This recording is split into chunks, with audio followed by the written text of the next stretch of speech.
আমরা শুধু এই রায়েতেই সন্তুষ্ট নয়, নির্বাচন পরবর্তী সময়েও এই ট্রাইব্যুনালের কার্যক্রমে যাতে কোনো ধরনের পরিবর্তন বা বাধা না আসে, এই বিচার অব্যাহত থাকতে হবে।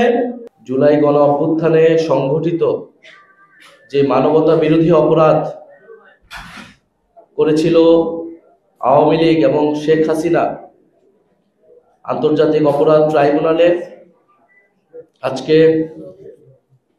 সেই মানবতা বিরোধী অপরাধের রায় এসেছে এবং আমরা সকলেই জানি সেই রায়ে খুনি স্বৈরাচারী ফ্যাসিস্ট শেখ হাসিনাকে মৃত্যুদণ্ড দেওয়া হয়েছে।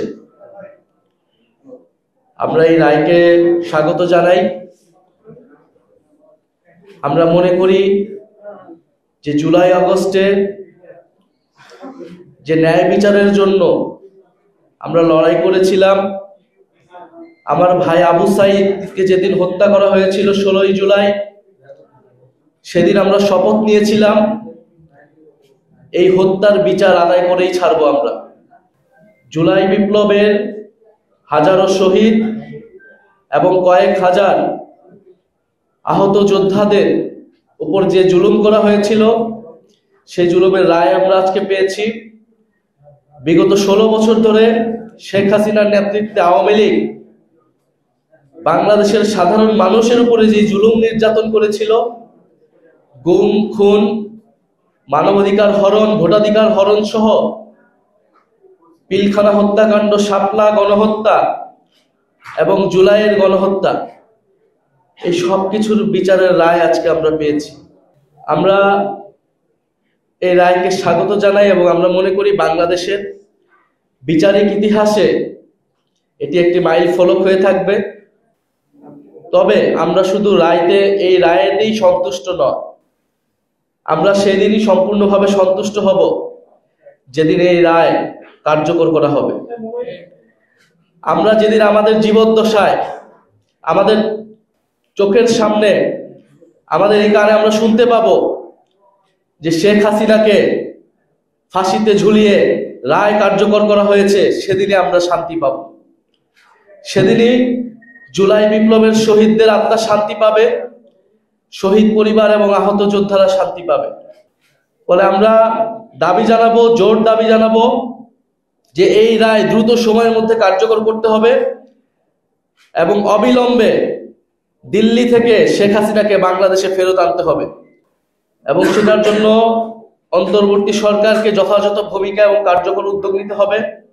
আমরা শুনতে পেয়েছি অন্তর্বর্তী সরকারের নিরাপত্তা উপদেষ্টা ভারত সফর করছেন। আমরা আশা করব এবং আমরা দাবি জানাবো তিনি শেখ হাসিনাকে সাথে নিয়ে বাংলাদেশে ফিরবেন। শেখ হাসিনা এখন খুন, গুম এবং গণহত্যার দায়ে দণ্ডিত অপরাধী। শুধু বাংলাদেশ নয়, পৃথিবীর ইতিহাসে নিকৃষ্টতম খুনি, রক্তপিপাসু ফ্যাসিস্ট হিসেবে শেখ হাসিনা পরিচিতি লাভ করেছে। ফলে শেখ হাসিনার বিচারের মধ্য দিয়ে শুধু বাংলাদেশ নয়, পৃথিবীর ইতিহাসে যত স্বৈরাচার ফ্যাসিস্ট শাসকরা রয়েছে তার বিচারের এক দৃষ্টান্ত হয়ে থাকবে। ফলে আমরা এটি দাবি জানাচ্ছি যে আমাদের শেখ হাসিনার এই রায়কে, আন্তর্জাতিক অপরাধ ট্রাইব্যুনালের রায়কে দ্রুত সময়ের মধ্যে কার্যকর করতে হবে। আগামী 1 মাসের মধ্যে শেখ হাসিনাকে বাংলাদেশে ফেরত আনে এই রায় কার্যকর করতে হবে। আমরা মনে করি জুলাই গণহত্যা সহ বিগত 16 বছরে ফ্যাসিস্ট আওয়ামী লীগ যে সকল অপরাধ সংগঠিত করেছিল, সেই বিচারের যে আন্দোলন, যে লড়াই, সেটাতে আমরা এক ধাপ এগোলাম। শুধু শেখ হাসিনা নয়, প্রাক্তন স্বরাষ্ট্রমন্ত্রী এবং ফ্যাসিস্ট আসাদুজ্জামান কামালেরও মৃত্যুদণ্ড দেওয়া হয়েছে। আমরা সেই রায় কার্যকর চাই।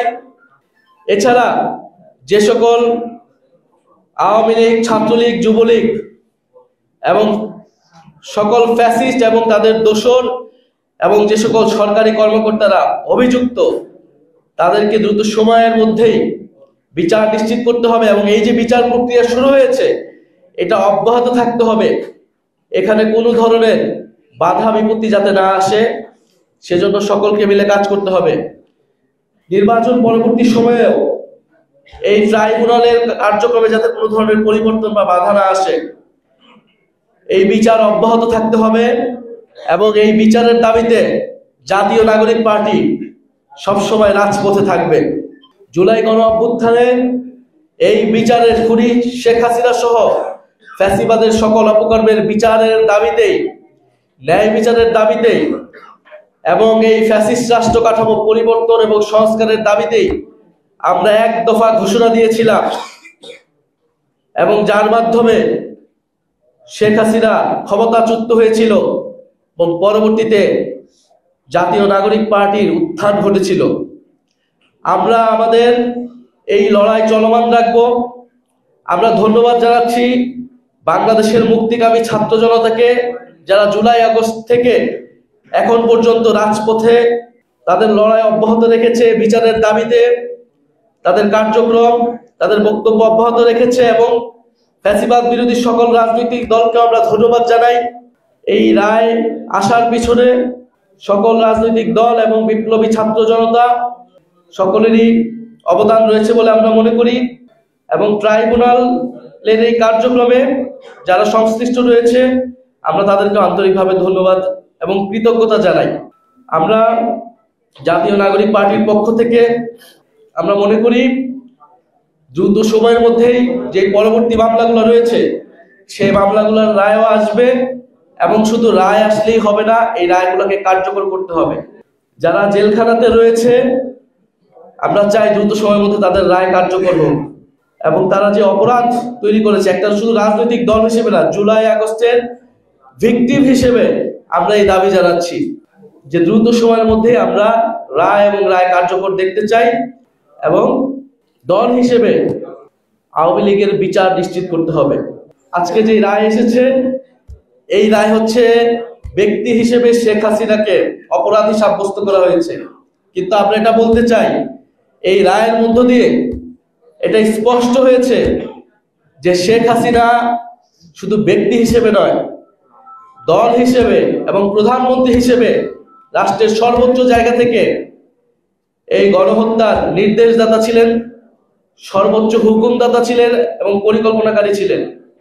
ফলে আওয়ামী লীগও দল হিসেবে মানবতা বিরোধী অপরাধের দায়ে অভিযুক্ত। ট্রাইব্যুনালের কাছে আমাদের আবেদন থাকবে যে দল হিসেবে আওয়ামী লীগের বিচার শুরু করতে হবে এবং বিচারের মাধ্যমে আওয়ামী লীগের রাজনৈতিক এবং বিচারিক ফয়সালা বাংলাদেশের মাটিতে আমরা দেখব। সাবেক আইজিপি চৌধুরী আব্দুল্লাহ আল মামুন, আমরা মনে করি যে উনিও একই অপরাধে অভিযুক্ত ছিলেন। এই হাজারো হত্যাকাণ্ড পিছে উনারও দায় রয়েছেন।